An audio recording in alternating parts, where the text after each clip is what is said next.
Revealed. Prince William's shocking plot to strip Meghan Markle and Prince Harry of royal titles is a secret plot being quietly orchestrated by Prince William at this very moment. Breaking news from Radar Online unveils a stunning plan.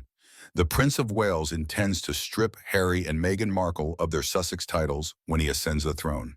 But is this truly the case, or merely a story inflated for attention? We'll soon hear analysis from Brittany, editor of the Royal News Network. But first, let's dive deep into this captivating and shocking report from Radar Online, a source gaining traction lately. They describe William as ruthless, a heavy word, but is it accurate?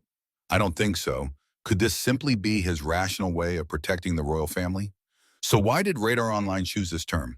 They claim William is eagerly awaiting his coronation to take action, poised to remove the titles of the Duke and Duchess of Sussex if they dare publicly criticize the royal family again. But hold on, what is Radar Online basing this bold assertion on? They cite an unnamed courtier.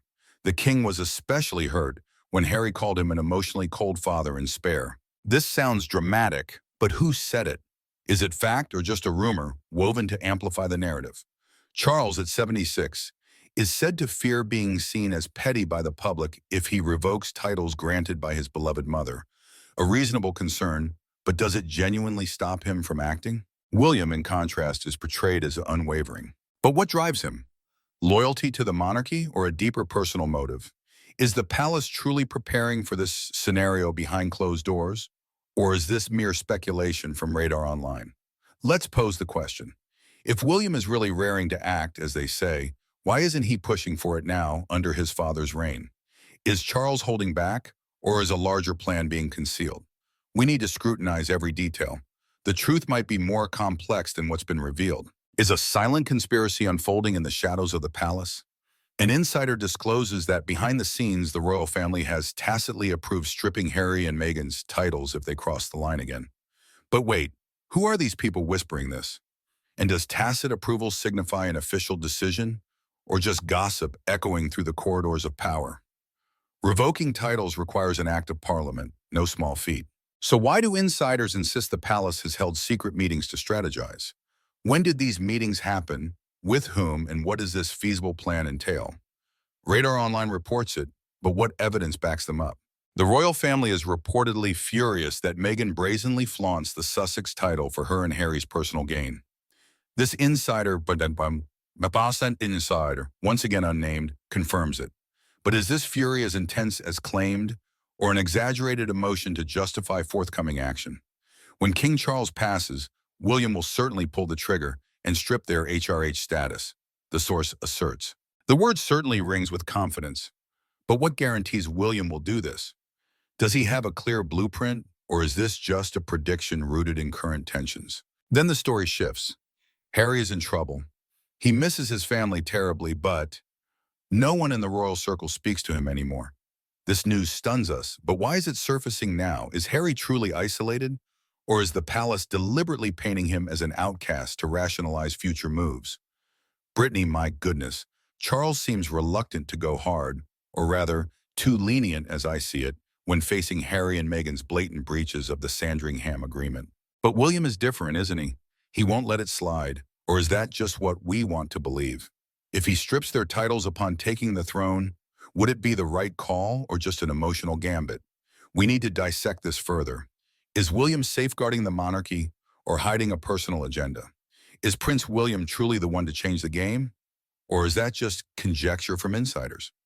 Brittany asserts, I've always thought William would be the one to enact any change. But why William and not Charles? She suggests Charles is acting more like a father than a king. A striking observation. Is he too soft? Or is something deeper holding him back from the Sussex threat?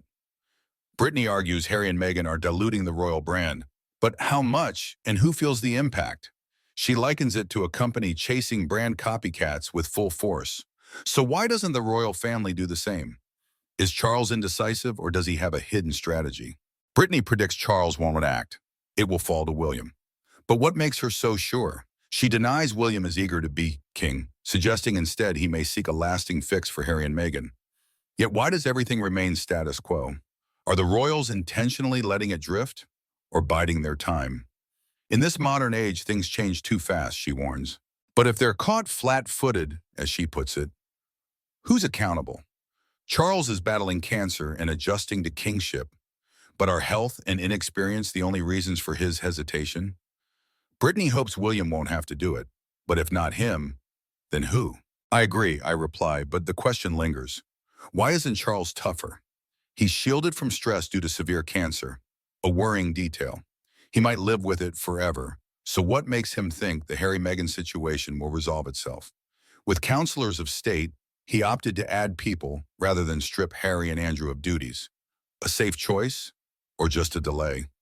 Brittany, the royal brand is at stake. Harry and Meghan diminish it daily with tacky, revolting projects like A's Ever, Netflix, Lemonada Media.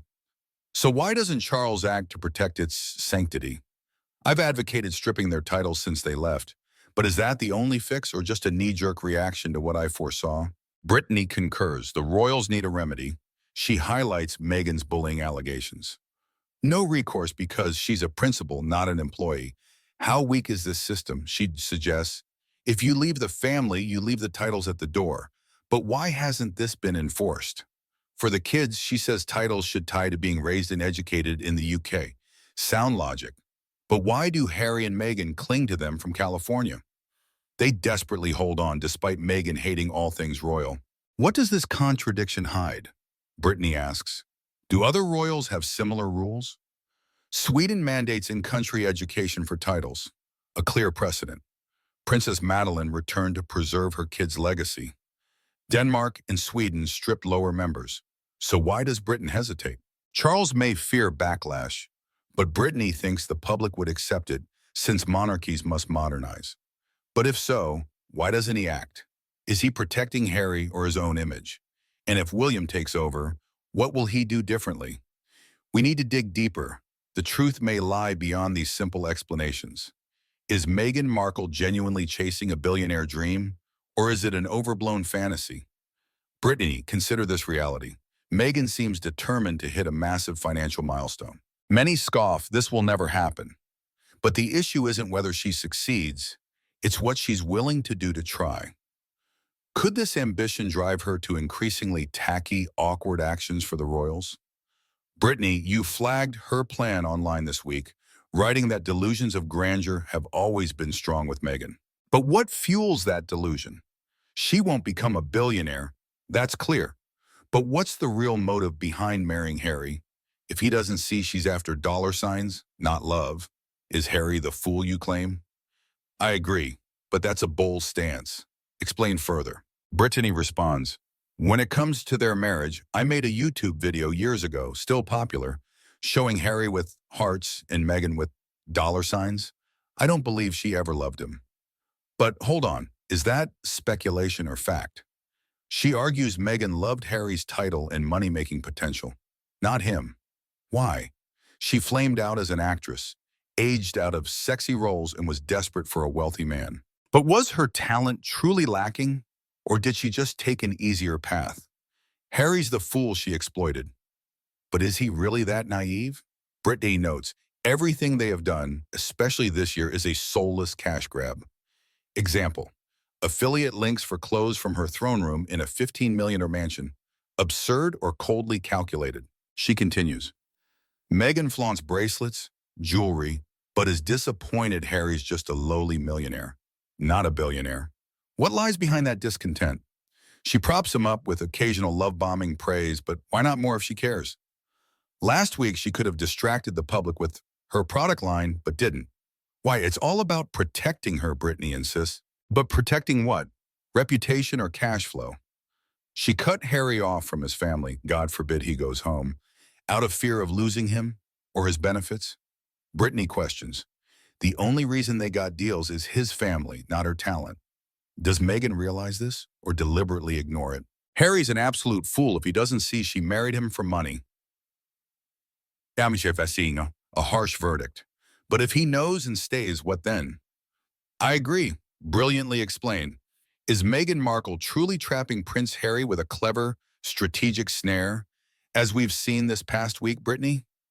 Consider this. She says, oh, fine, focus on your charities, but then sabotages them. She falls out with the Bali Center head, causing a total disaster, and hijacks the Invictus Games until all eyes are on her. She heads home early, her own choice. But why? Brittany, what's really happening? She's made it impossible for Harry to leave.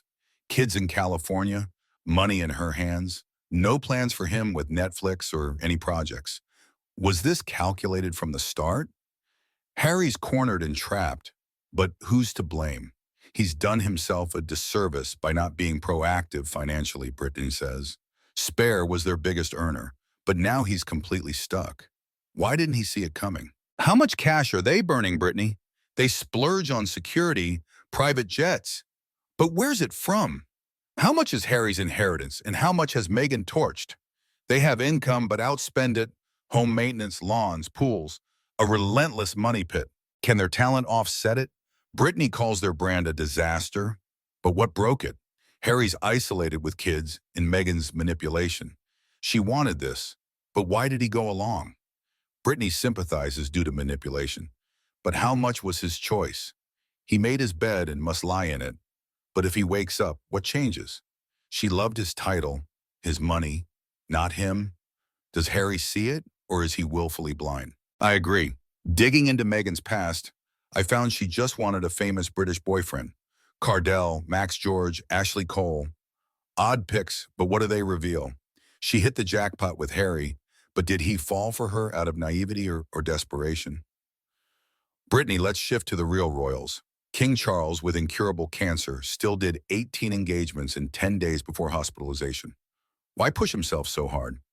Matt Wilkinson from The Sun reports, family wants Sophie to help, forcing him to slow down.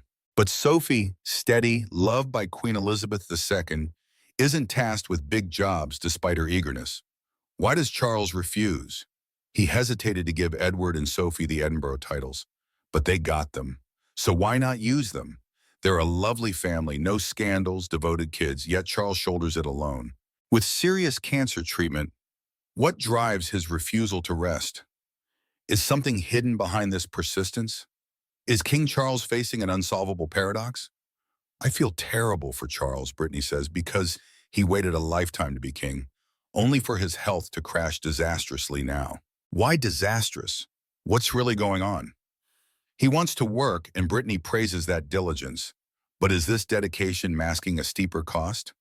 She suggests bringing Sophie and Edward into more events to ease Charles's load. They get little notice, but why not leverage them? If it helps him conserve energy and avoid hospital stays, why doesn't Charles agree? Brittany gets his drive. I'm king, I need to be seen to be believed. But is he prioritizing image over health? She notes voluntary abdication trends elsewhere. William might do it with George, but Charles won't. Why is he set on reigning to the end? Brittany hopes he'll delegate to Sophie, a marvelous royal, and Edward, utterly lovely. But if they're willing, why does Charles resist? He fears being seen as too frail. But does that outweigh health? What's this strange tug of war, an internal struggle or palace pressure? I concur. He waited a lifetime, Brittany, for this role. But what's the irony of reigning through brutal cancer treatment? At 70, despite medical advances, he's fragile. So why not lean on family? I doubt further slimming the royals, and 70, William and Catherine less active. Why not empower the Edinburghs? And Eugenie, Beatrice, they've long wanted duties. Why not deploy them? Brittany agrees 100%. Charles didn't adapt after Harry and Meghan left, leaving a big gap in the younger generation. Working royals average mid-60s to late 60s. Kent, Gloucester's, Alexandra retired. Who'll step up? Beatrice, with a history degree and dedication, Queen's dress as proof, is ready. Louise and James too, but they're too far down the succession. Does that matter? Anne's aging. Who'll handle small events reports call most impactful? William and Catherine's kids will work. But it's 15 years, 2 decades away. William gives them choice. What if they decline? Sophie's the obvious answer. Public loves her. So why does Charles delay? Brittany, it's great digging in with you. Royal News Network on X and YouTube. Perfect for exploring global royal news. Thanks. Thanks for watching, I say. Dan Wooden, outspoken. Click to subscribe. Ring the bell for live shows, interviews, and special episodes. There's a podcast too, but the question lingers. What's Charles guarding and who'll truly take over?